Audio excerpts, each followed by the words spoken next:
4 e hoje tem Lava Jato nas ruas e os advogados estão na mira dos policiais. Rodrigo Viga, direto do Rio de Janeiro, com as últimas informações. Viga.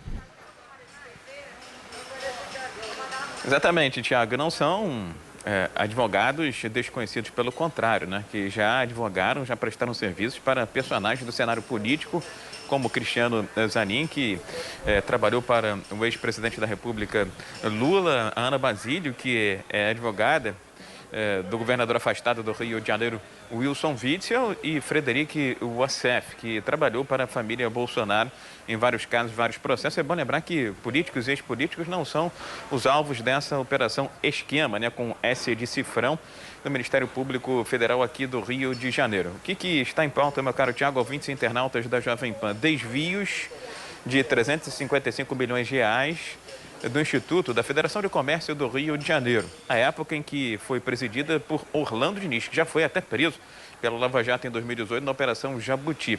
Desses 355 milhões de reais desviados do Sistema S, né, Sesc, Senac e da própria Fecomércio, pelo menos 151 milhões de reais foram destinados para a contratação de escritórios de advocacia famosos, a título de serviços para acelerar processos que estavam em andamento contra essas instituições. Mas a suspeita é que tudo não passava de uma contratação fictícia para justamente desviar recursos. Eu entrei em contato agora há pouco com o advogado Frederic Wassef, com Ana Basílio, e por enquanto nós não tivemos resposta por conta dessa operação esquema com S de cifrão em pauta. Por que estão dizendo que é esquema com S de cifrão, viu, meu caro Tiago? Primeiro porque era um esquema dentro do Instituto Fecomércio do Rio de Janeiro, que envolvia, sabe quem, Tiago? Ele, sempre ele, né? Sérgio Cabral Filho, e porque esses recursos também eram convertidos em imóveis de luxo, iates, barcos,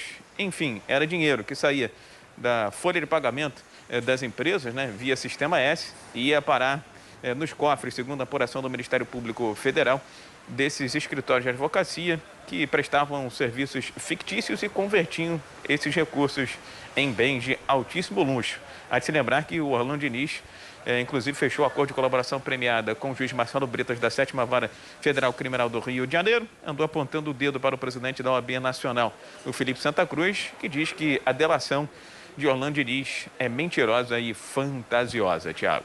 É isso. Ô Viga, e você fala agora da Polícia Civil, porque há uma outra operação em andamento aí no Rio de Janeiro. Aliás, é uma operação que pode ajudar a esclarecer ou dar algumas pistas em relação ao caso Marielle Franco. É isso, Viga? Exatamente. 5 mandados de busca e apreensão sendo cumpridos em endereços ligados ao ex-vereador Cristiano Girão. Ele já foi, inclusive, alvo da CPI das milícias, aquela lá atrás, na década passada, que foi comandada pelo hoje deputado federal Marcelo Freixo, que à época estava na Assembleia Legislativa do Estado do Rio de Janeiro. Os mandados de busca e apreensão foram cumpridos aqui no Rio de Janeiro, também em São Paulo, tanto que a Polícia de São Paulo está dando um suporte à Polícia Civil do Rio de Janeiro nessa operação. Os 5 mandados já foram cumpridos, um, inclusive, dentro da cadeia. Em pauta, o seguinte, meu caro Tiago, assassinato, um duplo homicídio que aconteceu em 2014, de um miliciano, que era ex-policial militar, e da mulher dele. Os dois foram executados numa emboscada com mais de 40 tiros. E aí que entra a similaridade com o assassinato de Marielle Franco, que aconteceu em março de 2018. O braço executor dessa dupla execução, desse duplo homicídio, foi Rony Lessa, que está preso lá em Rondônia, numa penitenciária federal, longe do Rio de Janeiro. Rony Lessa foi também autor do assassinato de Marielle Franco, por isso está preso. E a similaridade, a semelhança no chamado modus operandi, no modo de atuar dos dois assassinatos. Por isso a Polícia do Rio de Janeiro entende que, de certa forma, há suspeitas que envolvem Cristiano Girão, que foi quem encomendou esse duplo assassinato. Ele poderia estar também por trás da morte de Marielle Franco, Tiago. Ô Viga, mudando de assunto, falando sobre o coronavírus, é verdade que a Prefeitura do Rio pode recuar no processo de flexibilização? Será, Viga?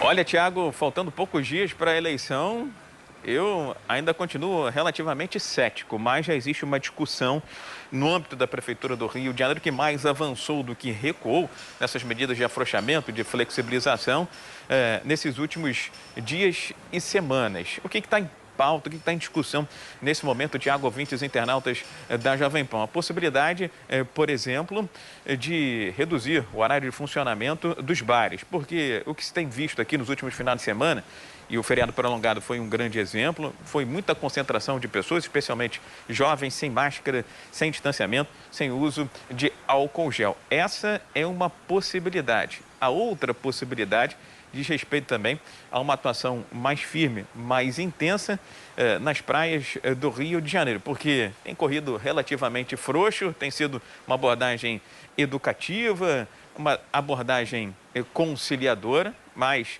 diante das aglomerações e também maior taxa de ocupação de leitos de CTI e enfermaria nos hospitais da cidade do Rio de Janeiro, algo precisa ser feito para que não haja uma onda continuada ou uma segunda onda de Covid-19 por aqui, Tiago. Ô Vig, para fechar, e que impasse é esse da Câmara Municipal, Câmara de Vereadores aí do Rio, em relação ao prefeito Marcelo Crivella? Investigação, o que acontece, Viga?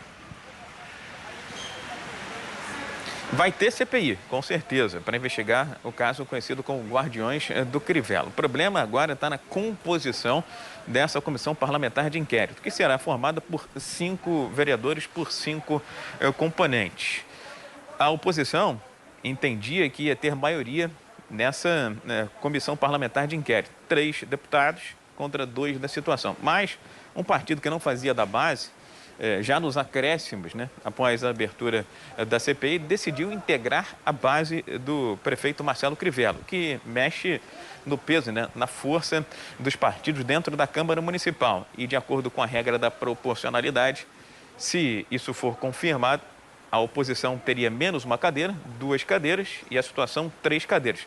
O entendimento é o seguinte: se a situação tiver maioria, a CPI, que só vai terminar no ano que vem, literalmente termina em pizza. Agora, se a oposição tiver maioria, 3 cadeiras, 3 assentos, existe alguma chance de se chegar a uma conclusão contrária contra o prefeito Marcelo Crivella. Cabe guerra, briga de forças políticas dentro da Câmara Municipal. Mas qualquer que seja o resultado, só em 2021, Tiago.